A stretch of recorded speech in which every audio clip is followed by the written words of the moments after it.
Hey everyone, it's me again and welcome to Faith's Feels. If you're new to my channel, welcome to my little corner of the internet. My name's Faith Grenade and I put makeup videos here on YouTube. And you should subscribe and hit that little bell icon down below. It'll notify you every time I upload so you don't miss a minute of this riveting action. Do we like this look today? I'm kind of feeling it, not gonna lie. Today you have stumbled across Faith's Feels, which is usually my feels on a makeup product or on life in general, and today I'm trying something a little bit different. Originally I was getting ready for my day. I do have a little bit of a busy day today, and I was getting ready and I decided not to film because usually it takes me a really long time to film tutorials because I'm talking my way through my makeup, and I didn't want to run too long in get in the filming zone and lose track of time and then end up being late because I do have some time sensitive appointments to attend to today. But then I got, I really liked the way the look came out and I got an idea. A lovely YouTuber here in the vlogosphere called Kimberly Clark did a segment called What Happened to Your Face, where she wore her makeup all day long and then came back and said exactly what happened with each individual product, how it wore, all of that good stuff. And I had a few things that I've been testing out lately, so I'm going to do sort of my own take on that. So I am going to take you guys through my day with this face of makeup on. I'm going to tell you exactly what I used, how I set everything, all of that stuff. And then at the end of the day, I'm going to come back and I'm going to show you exactly what happened to the makeup. I'm not going to touch up. I'm not going to blot. I'm not going to do anything to try and improve the appearance of this makeup. I'm just going to show you it freshly applied, and then I'm going to show it to you again quite a bit of time later. I did do my makeup for the purposes of going to a trial, so this is basically the kind of makeup I would wear on a typical work day as a freelance makeup artist, because I like to put my best face forward, so to speak. So I'm going to tell you guys and walk you through exactly what I put on, and then I'm going to come back at the end of the night and I'm going to show you how everything wore over an extended period of time. So, for the brows, I usually use a combination of two different products. I use my Anastasia Beverly Hills Dip Brow Pomade for the bulk of the eyebrow because it's a little bit lighter in color, guys. Look how close I am to finishing this. Oh, my Project Pan people, where you at? So close to finishing this pot. After I fill in most of my brow with that, I will go in with the Inglot AMC Brow Liner Gel in the shade 16. This is a little tiny bit darker than the Dip Brow, which I have in taupe. So I will go back through my brows with this and just draw little hair-like strokes throughout just to darken any bald spots and make everything look a little bit more natural. And I really like how my brow game's been doing lately. I did my brows with that. My eyes are, of course, the Emily Edit the Wants palette. I absolutely love this. I was going to use the Needs to make a really basic look, but then I had more time than I expected to. So I went ahead and did a look with the Wants again, testing this out as always. I did a tutorial with this last week. You can find the video in the cards up there, assuming I remember to put it there. I used Prayer up here as a transition shade in my crease, deepened everything up with Pi Phi over here, and then used Pizzazz and Eve Rose as my lid shades. This is how the look came out. I am obsessed with this. It's rosy, it's romantic. I've been messing around with different ideas for my birthday makeup. This is a little bit more kind of basic bitch than I would do for an occasion like my birthday, but it's really good work makeup. It's just that little bit smoky, which for a freelance makeup artist is a lot more common. You typically don't see looks this dramatic in an office environment, but because I'm a freelance makeup artist, I like to, my face is my billboard. I like to show people this is what I can do on your face. Underneath of my eyeshadow, I used my favorite Wet n Wild Photo Focus eyeshadow primer. I have tried so many eyeshadow primers from so many different brands. I've tried NARS, I've tried the Balm, I've tried, from the fanciest of the fancy to the cheapest of the cheap, and this is by far and away my favorite eyeshadow primer. For mascara, I used what I've been testing out lately, which is the Urban Decay Perversion mascara. I have a little sample here that I used, although I actually ended up going out and buying the full size of this, because this is one of those few mascaras that I have run into in my life that does not smudge or flake on me. I can count the amount of mascaras that I've found that don't smudge on me on one hand. And this is one of them. So I did end up buying the full size of this. I love this. For lashes today, I used my favorite Ardell 113 Wispies. This is a fresh pair. I use the Living Daylights out of these.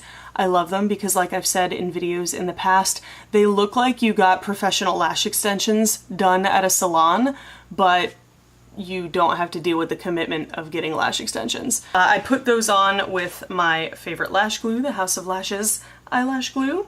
Love that stuff. Oh, my eye itches. So for complexion, I didn't put on a ton of foundation today. Usually on busy work days when I know I'm going to be on the go, I don't do a ton of coverage. I don't do a ton of, you know, extra stuff, because I find that the less complexion makeup you can put on your face, the better it's going to look at the end of the day, and the better it's going to last throughout the day. So I did do my normal skincare routine, and I put on my tinted sunscreen, which is the SkinCeuticals Physical Fusion UV sunscreen. Absolutely adore that. You could pry it from my cold dead hands. It has the perfect level of tint to just even out everything and cover anything that I might need to cover, but it's a light enough coverage that my skin still looks natural, and it's got this beautiful glow that already exists within it. It makes my skin feel fantastic. I love that stuff. Most of the time on a day-to-day basis, that is my foundation. However, if I need, you know, some extra coverage, I do have rosacea on the sides of my nose and sometimes on my chin as well. So if I do have, you know, a rosacea flare-up or some blemishes that I want to cover, I reach for what I reached for today, which is the Priya Mineral Derm Powder Foundation, Loose Mineral Foundation, in the shade Golden Beige. I forgot to mention that after I put on my sunscreen, I put on a little teeny tiny bit of the Touch in Sol No Poreblem primer, just because of that, because if I don't put this Priya foundation on exactly right, it can make my pores look a little bit on the big side. So I do use a pore filling primer with this just to cover my ass. But you can already see, if you're not careful, you will see a little bit of texture forming right on the sides of the nose here, which that seems to have happened with me. I'm still figuring that out in terms of like what makes that happen and what I can do to stop that from happening, because it doesn't happen all the time. It does happen quite frequently, but it doesn't happen all the time. So I'm trying it with different combinations of powders and setting sprays and trying to figure out what works. But this is very effective at just covering what I need to cover. So if I notice that I have some redness or that I have some flushing or some scarring that I want to cover, it's very good at that.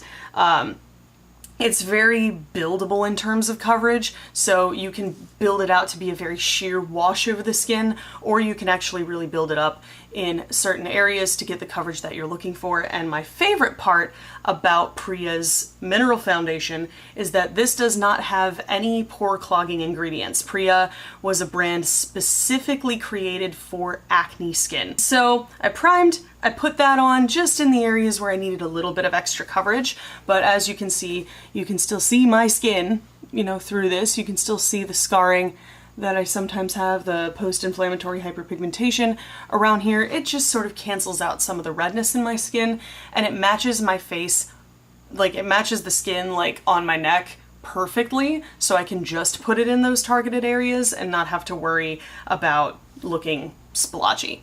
So I did put that on.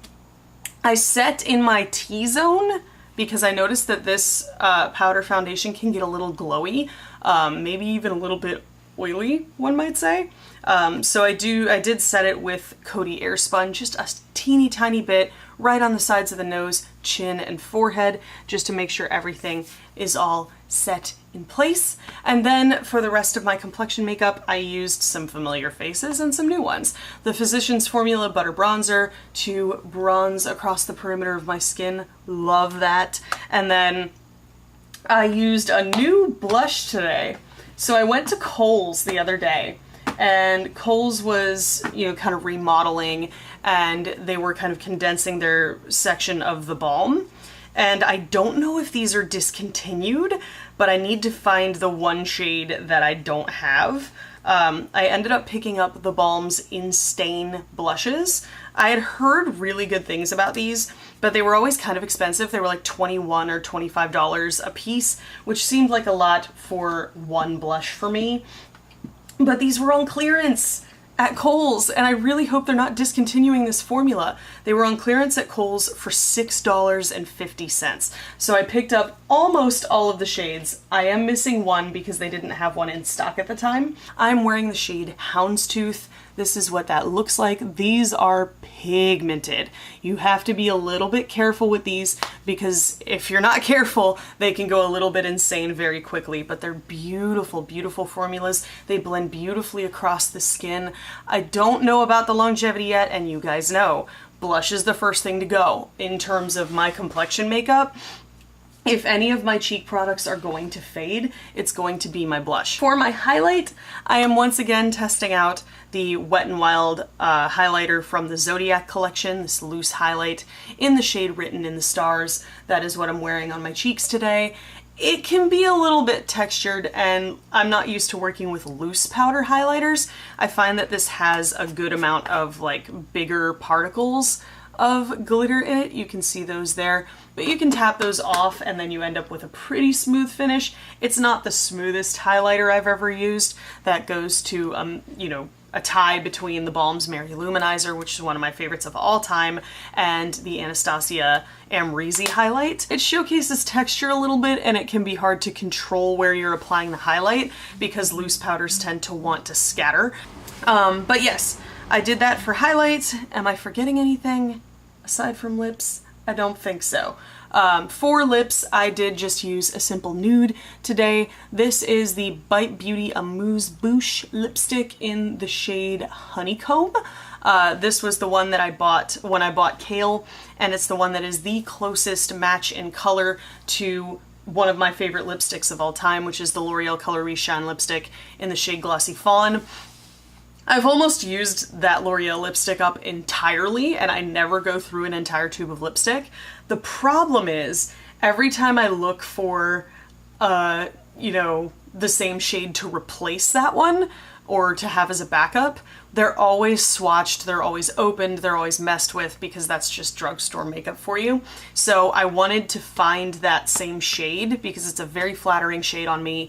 I want to find that same shade in a formula that isn't necessarily going to have been picked through or swatched or messed with. So, I love this Amuse Bouche formula of lipsticks, so I was like, hey, why don't I just pick from there?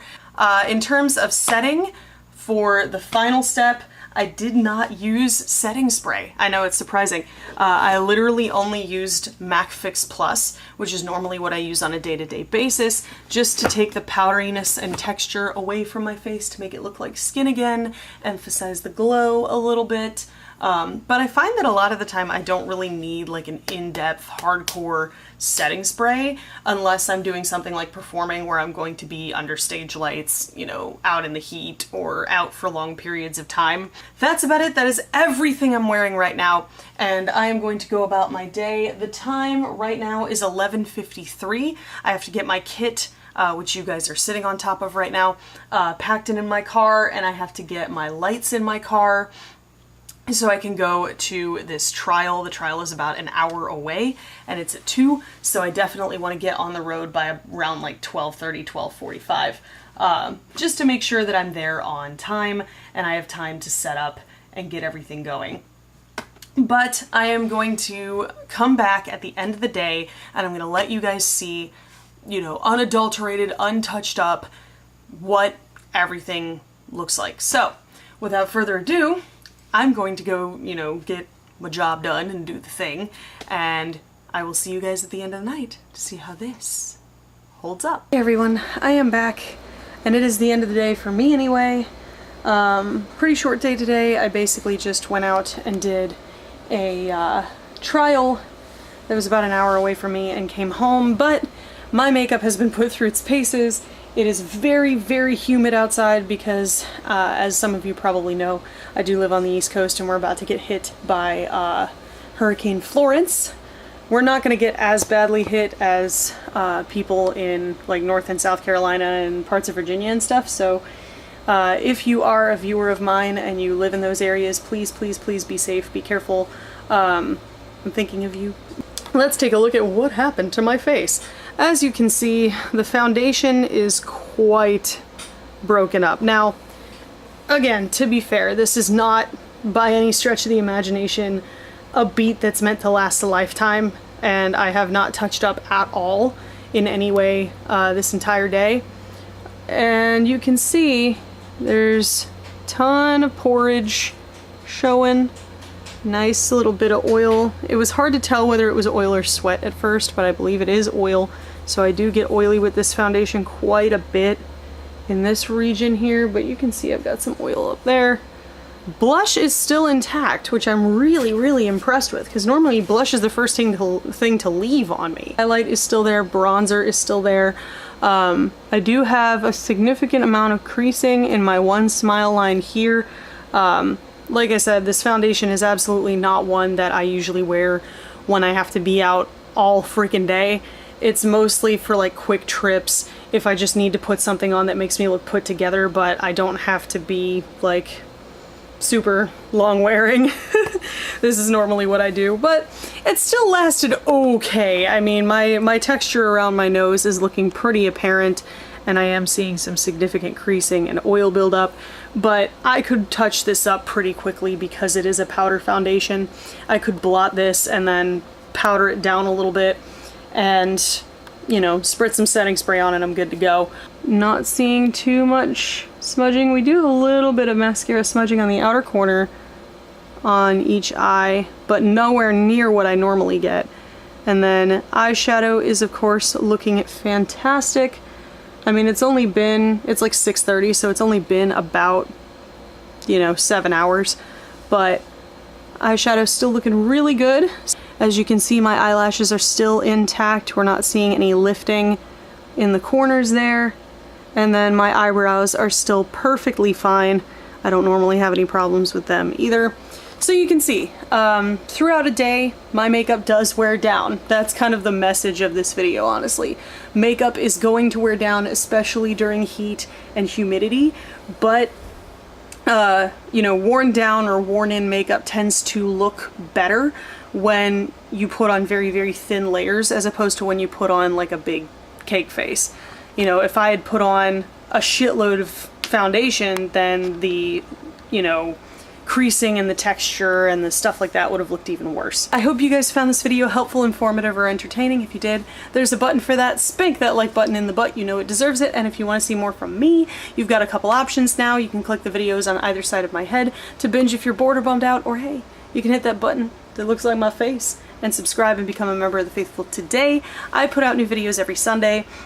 Let me know if you guys like this, and I'll do more intense like what happened to my face style videos where I'm actually out and about and on a busier day than I did today, and I'll show you what my longevity makeup looks like at the end of a really, really, really long day. So let me know if that's something you'll be interested in. Thank you guys so much for watching and joining me today, and I will see you in the next video. Toodles!